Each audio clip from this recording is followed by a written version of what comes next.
So the title is Metasurface-Based Optical Cavities for Enhanced Optical Sensing. I must admit that I'm not really a meta-surface kind of person. I've done a lot of things in the field of metamaterials, by which I mean three-dimensional structures rather than two-dimensional structures. But as your workshop is on meta-surfaces, I felt I should speak about meta-surfaces, and I dug out the only thing that I have lately done concerning meta-surfaces, and that is using meta-surfaces, so to speak, as mirrors, in a sense that you will see for optical cavities, the purpose of which is to enhance the sensing sensitivity for chiral molecules. You will see what that means. Let me first acknowledge the people who have contributed. This is not my entire group. This is just the few people who are working on this particular project. Joshua Feiss, which has started this in his master's thesis. Lillian Gao, who is presently a master's student, and Philip Scott, who is doing these things in the framework of his PhD thesis. And this has, from the start, been an intense collaboration with two friends from theory in Karlsruhe, with Ivan Fernandez-Corbaton, who really has a super background in chirality in the context of electromagnetism, and Carsten Rockstuhl. And all the publications I will tell you about are jointly with them. Okay, that's the outline of my presentation. I have a bit of an introduction. I couldn't attend yesterday, so I'm not 100% sure whether this really meets your needs. I just wanted to make sure that we are all on the same track here before I get into the details. And then I speak, as promised, about enhanced sensing of chiral molecules. And there are, so to speak, three generations of devices that we have considered. We started out with a single dielectric metasurface, which, as it turns out, is not such a good idea, but brings us onto the right track, namely making cavity out of this. And there are two different kinds of cavity that we have considered. And in the sense of a disclaimer, I should also say that my group is experimentally oriented, but this talk today will be all about theory. We are working on the experiments. In fact, this has been the design for the experiments, but today there are no experimental results yet. This is all in the pipeline. Okay, so let me come to the introduction. And I would like to define what metamaterials are. I guess you have heard many definitions. I hope you have heard many definitions. But my experience over the last 20 years, and I'm in this field for nearly 20 years now, is that many people mean different things when they speak about metamaterials. And many definitions that I hear are not compatible with one another, actually. So I often now start my talks with my definition, that at least you know what I mean by metamaterials. And I mean it in the sense that metamaterials are rationally designed composites. This aspect is important to me, so some random composite would not qualify as a metamaterial for me. And the purpose is that the metamaterial allows for properties, if you want to be a bit more specific, effective medium properties that go beyond, that's where the meta comes from, qualitatively or quantitatively beyond the properties of the ingredients. That's the definition I've been using for many years, and that I'm quite happy with, actually. So in a pictorial way, that's from a review about 3D metamaterials 2 years ago or so. Basically, what we take is we take normal materials that are composed of atoms, no surprise here. But then we think about these materials in terms of effective media. And then on this level of description, we design artificial unit cells out of artificial material, out of normal materials, And then we go to crystals or disordered structures. And at the end of the day, the aim is to, again, describe their properties by effective parameters, such that for the user, actually, it doesn't make much of a difference at the end whether it's a material or a metamaterial. What is different is what is inside.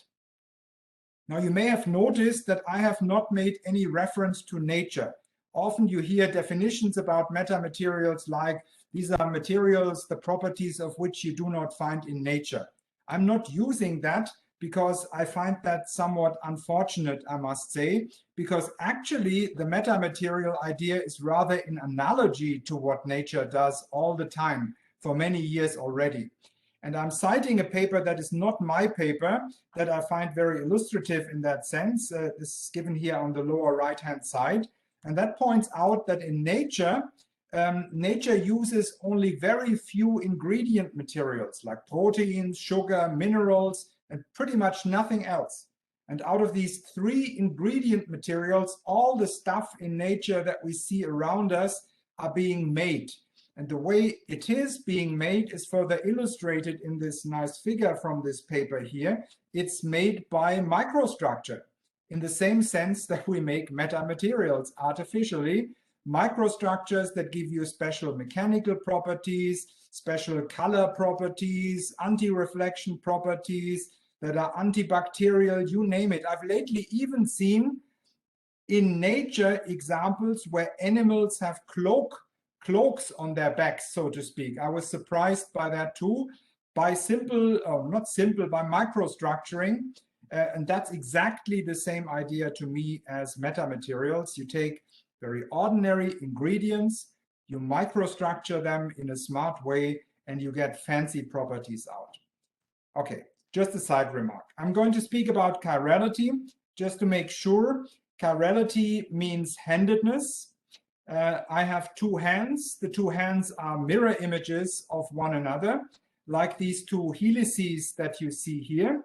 You have a left-handed and a right-handed version. And in a bit more detail, mathematically speaking, chirality requires that you have broken space inversion symmetry. In addition, it requires that you have absolutely no mirror planes in your molecule or your metamaterial or whatever you talk about. And in addition, that you have no rotation reflection symmetries. All these requirements must be fulfilled at the same time. And that gives you behaviors that you do not find by symmetry in achiral structures. And that's why we care about chiral metamaterials and chiral molecules. There's a bit of a review, if anybody cares, in this article down here, where we put actually optics and mechanics side by side. I take it that you guys are not so much interested in mechanics, but there is something on the side on some of my view graphs here anyway. We've done a lot of work on chiral metamaterials that goes partly more than 10 years back in optics and in mechanics. That is exciting me actually more lately, but this is something I will not speak about today. I just want to mention that at the time we and also others felt that if you have a chiral metamaterial, that should be good to somehow enhance the sensing of chiral molecules. It turns out that is not a good idea at all, as I will describe to you. Fortunately, we never published anything in this direction, but there are a couple of groups who have published things that I would say are not fully correct, but I will not cite that stuff. So before I get into the kind of structures that we are interested in, let me also remind you about the effective medium description of chirality in electromagnetism, because we will need some of these things, and my experience is some of those are not really well known. They're technically well known, but if you ask people, it turns out they do not know it. Okay, so 20 years ago or so, I got into the field of metamaterials when I said that in optics, everything is about the dielectric function, about epsilon, which physically speaking describes electric dipoles excited by the electric field component of the electromagnetic light wave. The way I was educated in optics, everything was about epsilon and all the rest you could forget about.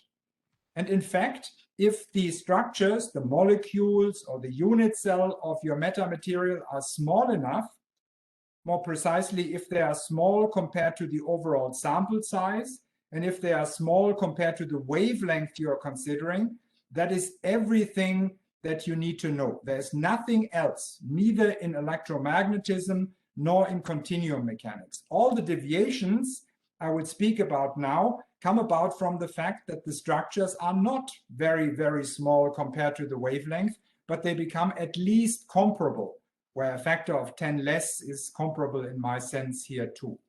And in this spirit, roughly 20 years ago, magnetic properties in metamaterials were a big thing. The magnetic permeability, as you all know, describes magnetic dipoles that are excited by the magnetic component of the electromagnetic field. Now I come to chirality. Chirality is about the cross terms. So for example, this term describes that electric dipoles in a material or in a molecule are excited by the magnetic component of the electromagnetic field. And this term, vice versa, that magnetic dipoles are excited by the electric component of the electromagnetic light waves. And it's easy to show that these cross terms here that couple magnetic and electric properties, they are only non-zero if the medium you're talking about is chiral. So this would apply to a solution of chiral molecules, which is something I will talk about later on. It would also apply to a chiral metamaterial, but I'm not so much talking about that. If you do not like this effective medium description, and you shouldn't like it if you speak about a single molecule, then you can likewise talk about the polarizability. And the polarizability has 4 contributions. Electric dipoles are again excited by the electric component of the light field, by the magnetic component of the light field, and magnetic dipoles are excited by electric and magnetic. So there are 4 types of polarizabilities if you want to get away from epsilon mu and the chirality parameter here. So I guess this is pretty much well known. What I have missed for a number of years is the following aspect, and that is that duality also plays a very important role, even in my talk later on. For many years, I thought, and I taught that actually in lectures, if you take a solution of water and a solution of sugar molecules, we take that to illustrate optical activity. And I have said that the eigenstates in this medium are left and right-handed circularly polarized waves. That turns out actually to be not quite correct. That is only correct if at the same time the electric permittivity and the magnetic permeability, and if there are tensors, if all components are the same. That is, if the material is, so to speak, equivalent between the electric components and the magnetic components, only then are left and right-handed circular polarization really the eigenstate of a system. And I'm emphasizing that because this condition is not generally fulfilled by molecules. Molecules have an epsilon that is much more different from 1 than mu is different from 1. And hence pretty much any molecule that you pick in a solution will not represent a dual medium, which means that it will not preserve the helicity. I say this once again, if you send into a water tank with sugar molecules left-handed circular polarization, that is only approximately an eigenstate of the system because this condition is not fulfilled. And helicity preservation is a very important part of my talk later on. That's why I emphasize this. In some cases, and that will be true for us, you do not need helicity preservation for all possible propagation direction. This would be guaranteed by this condition. Sometimes it's enough if you have it for certain propagation directions, and then only certain components of these tensors need to be the same, but not all the elements need to be the same. And if you have looked on the right-hand side in mechanics, it's pretty much the same, except that mechanics is much richer than electromagnetism. All these tensors here have twice as many indices because there are more degrees of freedom in continuum mechanics, but I'm not going to speak about that at all today. Okay, there's another thing that I didn't really understand until a few years ago, and that has to do with the eigenstates. In a chiral medium, left and right-handed circular polarization corresponding to a plane wave can be eigenstates of the problem. But then if you ask yourself, what do I do if the fields that I consider are not plane waves, but rather near fields? How can I define handedness of an electromagnetic field for near fields, then actually this definition of left and right-handed circularly polarized waves doesn't help you because it's not a wave that it's about. And in these conditions, the so-called Riemann-Silberstein vectors do help you, and they are defined here. This is a possibility you can read about in this article here, for example. There are two of these vectors. They have, according to this definition, the dimension of an electric field, and they are defined by the electric field vector plus or minus a 90-degree phase shift times the impedance of the medium that the wave is propagating in times the magnetic field. So if you go through this for a plane wave, it's simple. The electric field could, for example, be polarized along the x direction. The wave is propagating along the z direction. And then the magnetic field would be orthogonal to the electric field, would be the y direction. And you take an x component, 90-degree phase delayed with a y component, and you get something that in the xy plane, like I tried to show with my cursor here, orbits in circles around the axis. This would be left or right-handed circular polarization if these are plane waves. The difference, once again, is that you can apply this definition also to near fields where you have no k vector and where hence it doesn't make sense to speak whether something is rotating clockwise or counterclockwise with respect to the wave vector because there is no wave vector. And by the way, this is a somewhat sloppy notation here. I mean this at a given frequency. If you do not like this, put frequency as an index everywhere here. This is meant in the frequency domain. And these Riemann-Silberstein vectors are very helpful now if you want to quantify how chiral the electromagnetic field is, because you can introduce the so-called chirality density, which is basically an energy density, but it's the energy density difference between the plus component and the minus component. So if you have the same electromagnetic energy, for example, for a plane wave in the left-handed circular polarization and in the right-handed circular polarization, this term here, this difference would be 0, and the chirality density would be 0. So for the sake of enhancing sensing, which I'm going to talk about, you want this chirality density to be very large. You want, for example, that all the light at a certain spot has the plus polarization and nothing has the minus polarization, or the opposite way around. Then you would be optimally set for sensing here. So in a way, it's I say this again, a generalization of the electromagnetic energy density, just in terms of how different it is for the two polarizations. Okay, these are totally well-known things in principle, by the way. I just embarrass myself in telling you that I didn't know some of them until a while ago. Okay, now to the sensing of chiral molecules. Just in case you don't think about that every day, that is quite important in chemistry and also in medicine. Practically all of the drugs that are on the market today are composed of chiral molecules. And it's important that they are chiral. The medical or the biological function depends on the handedness of the molecules. And there are examples where you can even taste, literally speaking, with your tongue, the difference between a left-handed and a right-handed version of a molecule. So this is not a detail. And maybe a famous, or I should better say an infamous example is the Contergan scandal in Germany in the 1960s or so. I'm not sure you heard about this. This was a medication that was officially sold in Germany for pregnant women, and it was meant to make them sleep better. And it was tested extensively before it came on the market in the, as it later turned out, left-handed version of this molecule. And then when it was produced later, a certain fraction of the medication contained the right-handed version of the molecule. And that led to very bad malformations of newborn kids. There were kids born without arms, without legs, terrible things. There are lawsuits going on until today, just to convince you that this is not some detail on the side to be able to tell whether you have a left-handed or a right-handed molecule in front of you. It's really something very important.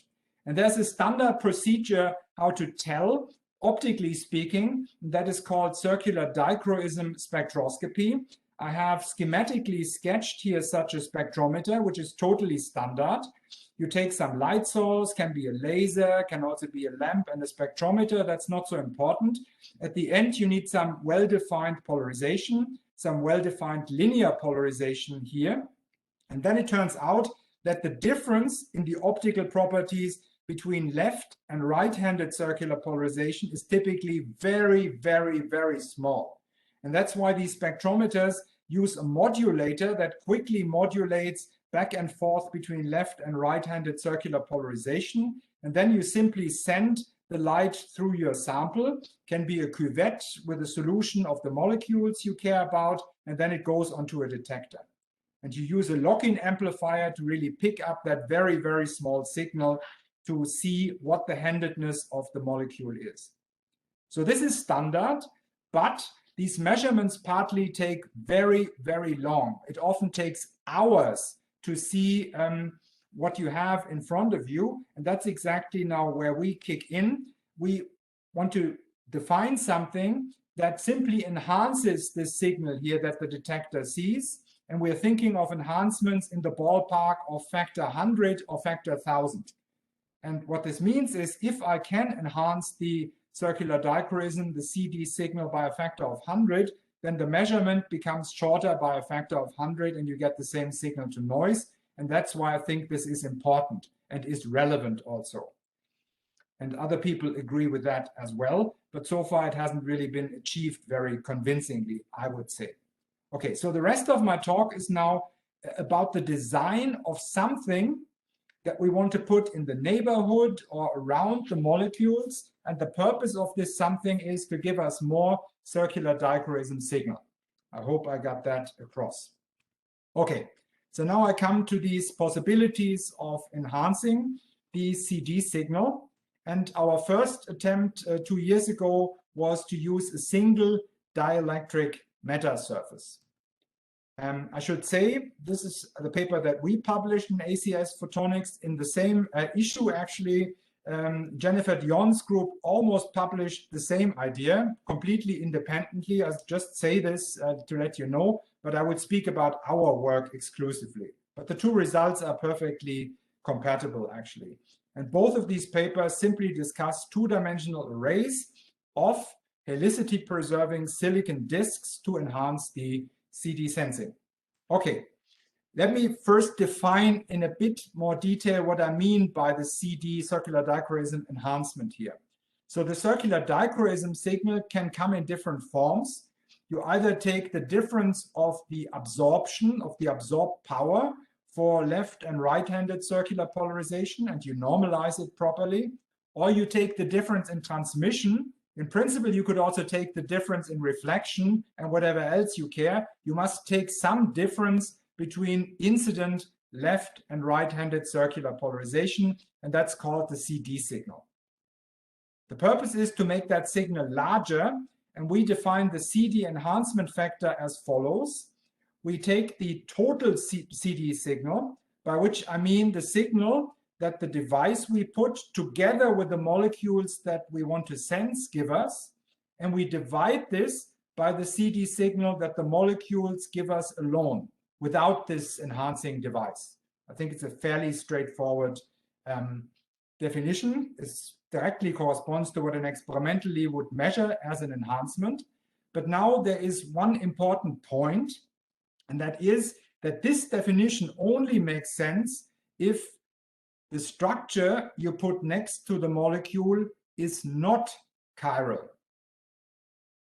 If it was chiral, if this auxiliary structure was chiral by itself, you would get a CD signal even if the molecules are not chiral.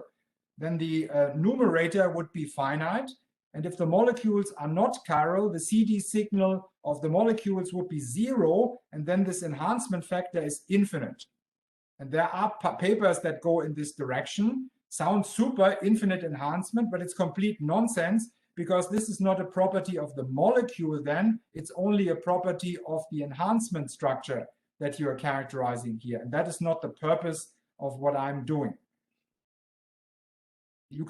people have argued about this point. I'm not saying that you cannot, in principle, do sensing with a chiral architecture around the molecules, but then you cannot define the CD signal and the enhancement in the way that I do. That's something I definitely say. Then you would at least have to take 4 different quantities and somehow compute an effective signal from that. And to my knowledge, this hasn't been done. So this is, I think it's important. This is the reason why we now do not want that the support structure or auxiliary structure is chiral. We want it to be not chiral for the sensing of chiral molecules. Okay, so this started with a well-known element, a silicon disk. I don't even know how old that really is. It became popular a bit more than 10 years ago or so. And it became popular because the geometry allows you to tune an electric and a magnetic resonance to be degenerate. You cannot do this with a sphere, but you can do it with many other objects. You need 2 parameters basically to tune 2 resonances to be degenerate. And the parameters are the radius and the height here of this disk. And if you take the parameters that I've scribbled down here, together with this parameter, then what this means is if you come in with a plane wave from the bottom here, this thing can scatter the light in the directions I schematically show here. And for each of these directions, no matter into which direction you look, the helicity of the incident light will be preserved. So if you come in with left-handed circular polarization, all the scattering components I show here will also have left-handed circular polarization. You will get no backscatter. There's no reflection here because this condition at the same time means that you have impedance matched this thing here, and that's why it doesn't reflect. As stupid as this sounds, this will become important in a second. Okay, so this thing preserves helicity in the scattered far field and also in the near field. So we felt this is a good point to start. And what we considered is an array of silicon disks. They are connected by these cylinders here. We wanted to avoid a substrate in these calculations here, but it's not really important. It's an array of silicon disks, and you only see 1 silicon disk, or altogether you see 1 unit cell. And what we show here in this false color plot is the local CD enhancement. So what I mean by that is, if you put a molecule at the position where my laser pointer here is at the moment, and you compare the signal you get with the molecule alone and what you get with the molecule plus this metamaterial structure, then you will get an enhancement that is larger than 20. But you must put it in this position. If you put it in this position here where it's blue, actually you get pretty much no enhancement at all, if any enhancement at all. So if you are now willing to evaporate, say, for example, your molecules onto this metasurface and then do a measurement, then you can take advantage of these enhancements. But I would think that is not a very useful way of doing things. I have rather in mind to construct some sort of a microfluidic chamber in which you can bring in and out chiral molecules, you can do control experiments, and you can use it again and again. And then you have no guarantee that the molecules are on the surface or at these hotspots, which are just near-field enhancements, basically. And you will have to average over some volume. So what we did in this paper here, we said, well, let's take a space here of 500 nanometers. We averaged over 500 nanometers in height. And if you do that, then you get an enhancement that is much smaller, unsurprisingly, and that is about 6, which is really not a large enhancement, I would say. And it's even a very aggressive average, because to make sure that the molecules are not further away from the surface than 500 nanometer, you would need to construct yourself a very thin channel in a microfluidic chamber that I would even say is completely unrealistic. And as soon as you make this averaging height larger, then the enhancement will even go down further. So this is not very spectacular. Let me jump back. You will find things like that in the literature, and people have done it for chiral structures also. And of course, with a chiral structure, you also get field enhancements. But now comes the key, because in general, any chiral structure will not be helicity preserving. It happens in general that you have spots where you get a large positive enhancement, but you also get spots where you get a large negative enhancement. Not in this case. Here, everything is positive, but if you do not take care, you will get positive and negative contributions. And then you can easily get into a situation that your enhancement factor is even below 1, which means you actually get less signal than without the stupid structure. And I think it is this aspect that was not really enough appreciated in the literature before. That's at least the impression that I have. Okay, this is a structure, frankly, I would not have made because I don't think it's worth making it. It's not good enough. But then we started a master's thesis of Joshua Feiss, and I told him, well, I want a microfluidic chamber. And in this kind of geometry, one of the faces would be a metasurface. And if I now put a second wall, I'm showing this here with my hands, I hope you can see it, I might as well put a second metasurface on top. And what I told Joshua at the time is then at least we get 2 times the enhancement from both faces. And I asked him to go through the analysis and see whether that would really work. Now, the good part of the master's thesis was that I was completely wrong, and you get much larger enhancements than 2 times more than what I show you here. You get orders of magnitude more, because as soon as you put 2 metasurfaces, you have built yourself a cavity. And you will see, and please remember this, in this case, it's a pure near-field effect. And that is why it is of limited use. In the examples I will show you next, it is not a near-field effect. It will be a far-field effect. Okay, let me explain this.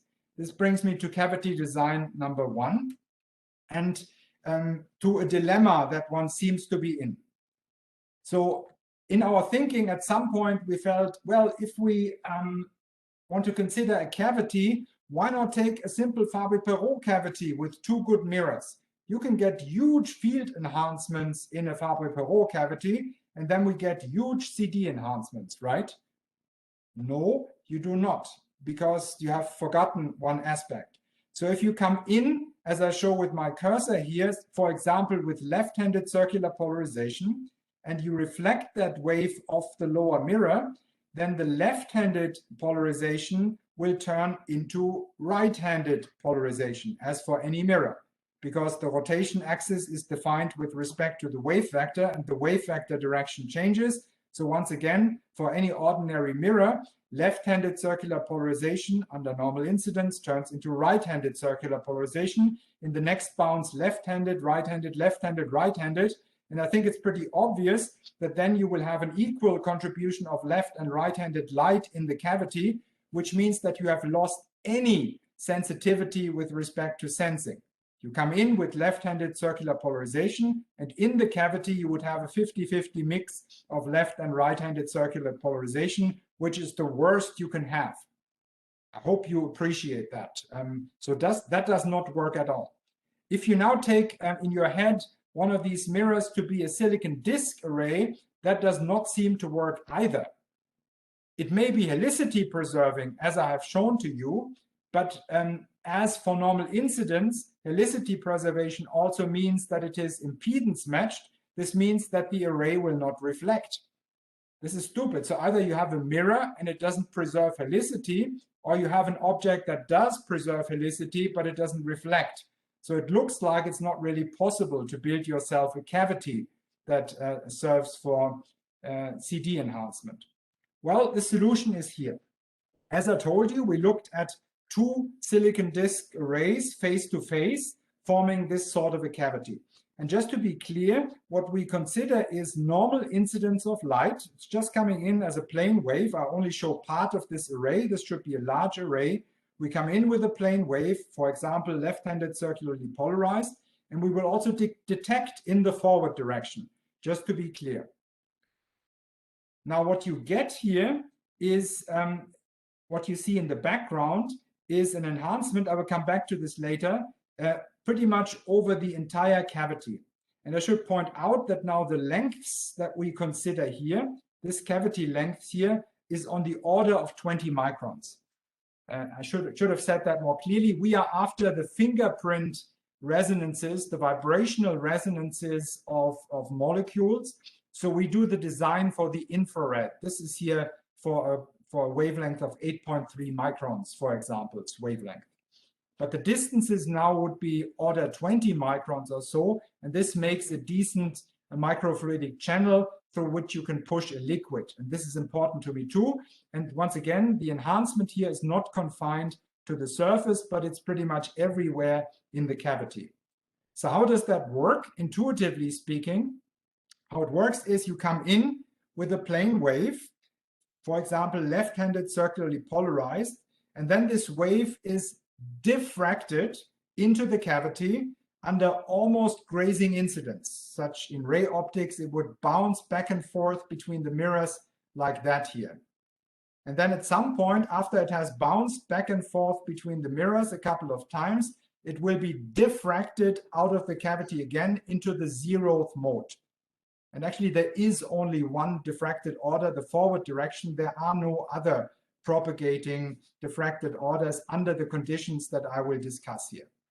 So there are 2 points of magic. Number one, this array must be designed such that if you, I say this once again, come in with left-handed circular polarization, then the diffracted light has also left-handed circular polarization and not some other polarization. This is important. That's where the design of the metasurface comes into the game. But now if you know something about optics, you say, wait a second, now the light is reflected and reflected and reflected again. And this guy, Martin Wegener, has just told me that upon reflection, the helicity changes.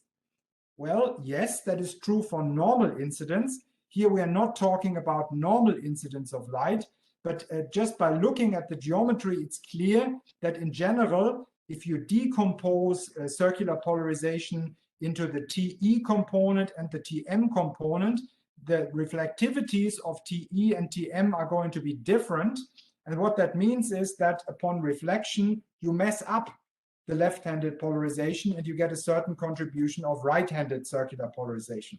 So how on earth does this work? Well, the magic here is this time nature, not us by design. If you go to the limit of grazing incidence, that this is a very flat angle here, very close to 90 degrees with respect to the surface normal, and you go through the Fresnel coefficients, it turns out that they become the same, pretty much no matter what you take. And that means that under almost grazing incidence, we lose the linear birefringence that you otherwise would have, and that means the reflection stays helicity preserving too. So the incoupling into the cavity is helicity preserving. All the reflections are approximately helicity preserving. The outcoupling is also helicity preserving. And if this is fulfilled, then any field enhancement that you get in the cavity will translate into an enhancement of the circular dichroism signal. That's the physics basically without any equations here. And if you wonder what this standing wave pattern comes from, you of course get a diffracted order that goes to the left. You get a diffracted order that goes to the right, and the interference of the two gives you this standing wave pattern. And in this direction, it's pretty much the lowest mode of a Fabry-Pérot resonator. That's the physics here. Of course, we have looked at this much more carefully, and actually, until I could say sentences like that, it took me a long, long time. You can do some analytic calculations that I do not want to bother you with. You will just see them for reference in the next plot. For example, you can argue in a ray optics picture that if the light bounces back and forth like I show you, after one round trip, you must have accumulated an integer multiple of 2 pi in phase. You can classify the modes. I don't think this is so interesting that you want to dive into this now. And here's the result. This summarizes the behavior. It now summarizes the behavior as a function of frequency in the infrared spectral regions, and also as a function of the cavity length. We actually have in mind to make the distance between these two mirrors tunable in the experiment. We want to make this tunable. And what you see on the false color scale is a bit of a strange representation of the CD enhancement. In the upper part, it's logarithmic, otherwise you cannot see anything. And you see that the enhancement goes above 100 here in the peaks. Here you would have a region of peak, here another region, here, etc., etc. And then here it's a linear scale that you can see something. And in some regions, it's actually negative, the enhancement. The signal reverses its sign. That's what it means. The CD signal has the opposite sign as if you had only taken the molecule. And because it's notoriously difficult to take the logarithm of negative numbers, we have this strange mixed representation here in this particular plot. And what is the best to use is basically the condition where the light is just being diffracted. So below this frequency here, the wavelength is too large to get diffraction. Above this frequency, the wavelength gets such that you get at least one diffracted order, of course, in 4 different directions. And then you get these enhancement factors. Now, if you care about the details, you might wonder why, if you move along, for example, this line, you get large enhancement, then you have somewhat of a node here, enhancement, node, and again an enhancement. This is because these bouncing back modes and the Fabry-Pérot modes, they cross at certain frequencies, and depending on the symmetry of the modes, they interact or they do not interact. You might wonder, why on earth do we get Fabry-Pérot modes? Shouldn't the reflectivity be 0? Well, not quite. We have designed the array such that the diffracted order is nearly helicity-preserving, but then under normal incidence, it's not exactly helicity-preserving. So there is a small reflection, and that leads to some small Fabry-Pérot modes, and these give rise to this supermodulation here. So in the experiment, we would pick a line that we care about of a molecule, a vibrational sideband. We would tune our cavity to the desired position and then take advantage of the enhancement. That's the idea here, basically. So let me show a bit more detail about this point here, just as an example. We go to this frequency and this length of the cavity, and I show you how it looks. And this is a picture that should look familiar to you. I showed it to you before, but now it has a scale to it. Now you see the local CD enhancement here, and it goes up to values beyond 2,500. So if you put a molecule here at this position, you will always get an enhancement of 2,500. But if you have no idea where the molecule is, and that's my attitude, I flush a solution of molecules and I have no idea where it is in this space here, then I get an average enhancement, a mean enhancement that is 240. And this I consider a fairly significant enhancement. That's something we hoped for and what we discussed in more detail in this paper here with Ivan Fernandez-Corbaton and Carsten Rockstuhl last year. So 2 metasurfaces make it much better than just a single metasurface, because now you have a sophisticated type of cavity built around this thing. The next thing I want to show you is driven by experiment. Such silicon disk arrays have been made, and that's not a terribly big deal, but actually aligning them exactly on top of one another is not super easy. You have to align them laterally speaking, but you also have to align them with respect to the orientation of the arrays, because if you do not align them properly, I think this is easy to see. For example, if you shift this guy a little bit, then you lose this mirror plane here. Actually, you lose all the mirror planes, and then the overall structure actually becomes unintentionally chiral. And then the cavity alone with any molecule in it would give you a spurious CD signal, which I explained in long words is exactly what we do not want. Probably this can be aligned. We plan for knobs that would allow us to null out the signal without any molecules in the chamber. But this also brought us to a different design that I would like to share with you now that does not have this complication. And the idea is extremely simple. We just replace one of the silicon disk arrays by a plain silicon film. Then you still get the incoupling by diffraction. The mechanism in the cavity is also the same as before. The outcoupling is again by diffraction. The only difference is now you have a film up here, and you do not need to align that film with respect to the array here. That seemed like a very large advantage to us. However, it changes the behavior, electromagnetically speaking, quite a bit, because you lose one mirror plane. And that changes the symmetry of the modes in the cavity. And perhaps you care. In any case, I will show you how that changes. Before I do that, let me also, at least in words, address a point that I do not want to show you in view graphs because I felt it is too detailed, but it's discussed in this paper here. And that is about the back action of the molecules.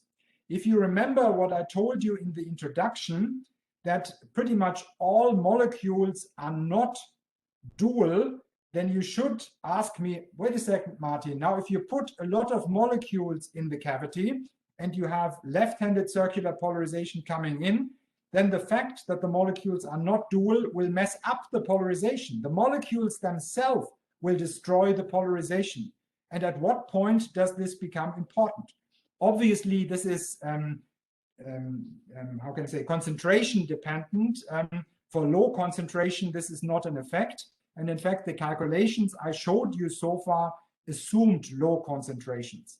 But we looked later at larger concentrations. And indeed, if you make the concentration too large, the enhancement factors become worse.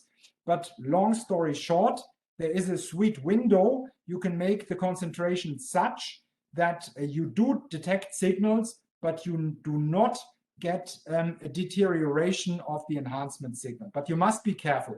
You should not use too large concentrations of molecules, but actually that is meaningless in the first place. If you have molecules with a very large concentration, they will also give you a very large CD signal, and then you do not even need my cavity here. So in a way, this is not a big problem, but I'm telling you, at least here as a disclaimer, there is a back action, and we have studied this back action. But now to the second cavity design. As I explained, the left stuff is what I showed you before. And this is the new thing that we discussed in this paper that came out end of last year. We replace one silicon disk array by a film. There's one thing that I didn't anticipate, and that makes the thing a little bit more complicated. Here, for a single silicon disk array, this basically acts like a reflector that has no thickness. Effectively, the wave is reflected from some plane, but you do not get two reflections, one from the back side and one from the front side of the silicon disks. But if you take a homogeneous film, you actually get two reflections here, one from the front side, one from the back side. So you have to be a little bit careful that you do not use an unfortunate thickness here. And as a result, you kind of get two sets of resonances now corresponding to two different effective lengths. This makes the details of the electromagnetic resonances more complicated. But long story short, this is a direct comparison here of the double array cavity. That's what I showed you before. Just to confuse yourself, I'm sorry for that. I switched the axis. Now cavity length is on the vertical axis and frequency is on the horizontal axis. But apart from that, that's exactly the same I showed you. We show it in two versions. If you look for the transmission, like you would do in an experiment, this picture here where my cursor is now applies. If you actually look at the absorbed signal, this picture applies. It's almost the same. It's not exactly the same. Just to be complete, we discussed both variants here. So I'm now going to take the transmission CD enhancement, this picture, and compare the double array cavity with what we call the single array cavity that has a single array and the silicon plate on top of it. And you first of all can see that these weird interferences here with the Fabry-Pérot modes has gone. I mean, these structures that go through these lines, they have completely disappeared here. That's because of the changed symmetry of the cavity, actually. And you see that somehow the shape has changed. There are somewhat wide regions that are blue in this representation that we have chopped out off here. I'm just saying this to not confuse you. This is now a true logarithmic scale. So any negative value is chopped off. And I will show you in a second that these blue values are actually negative.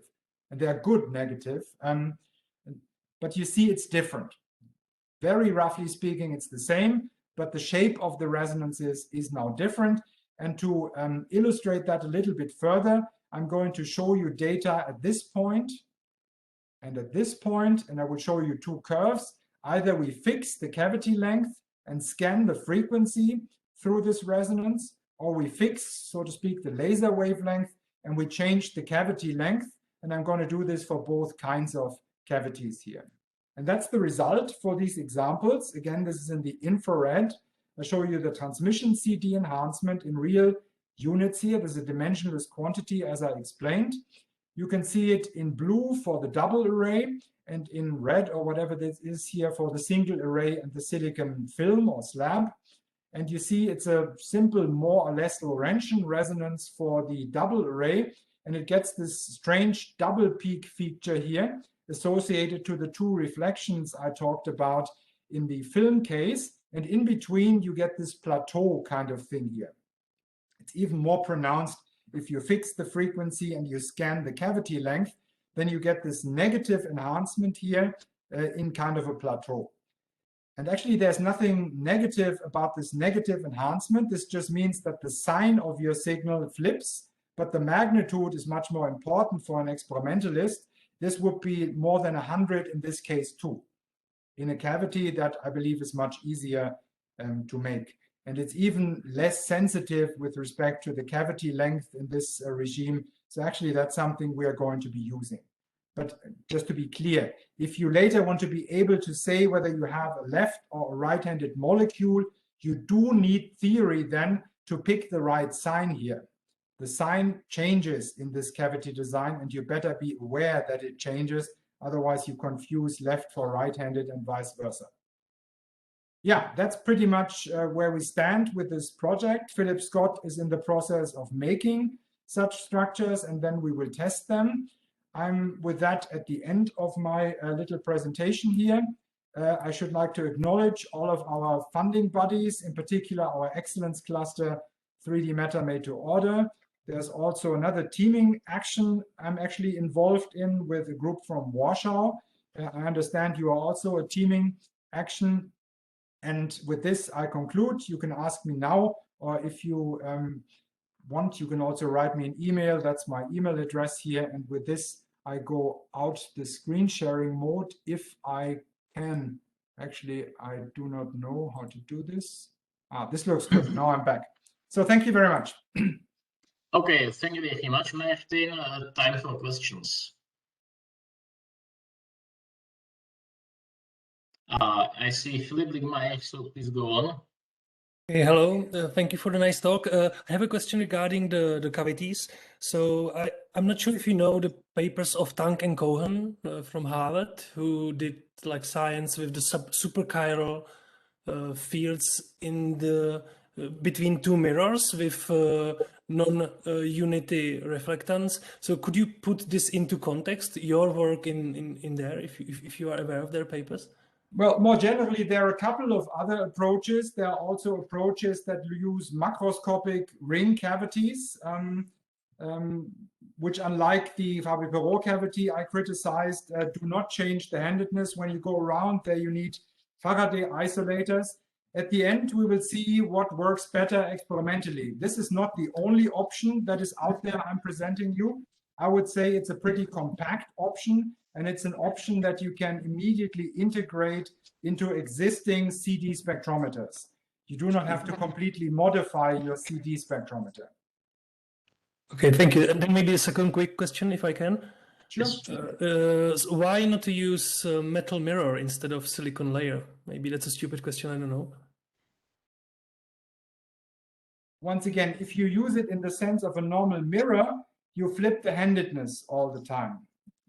If you use it in the sense of using an array of metal things to diffract, that may be a possibility. To be honest with you, we have not considered that possibility. And the reason we have not considered is because, in my view, metals are not such a good idea if you are aiming at a high quality factor cavity. The losses from the metal, I'm afraid, would kill you. But to be perfectly honest, we have not done the calculations with metals instead of these silicon disks. Yeah, thank you.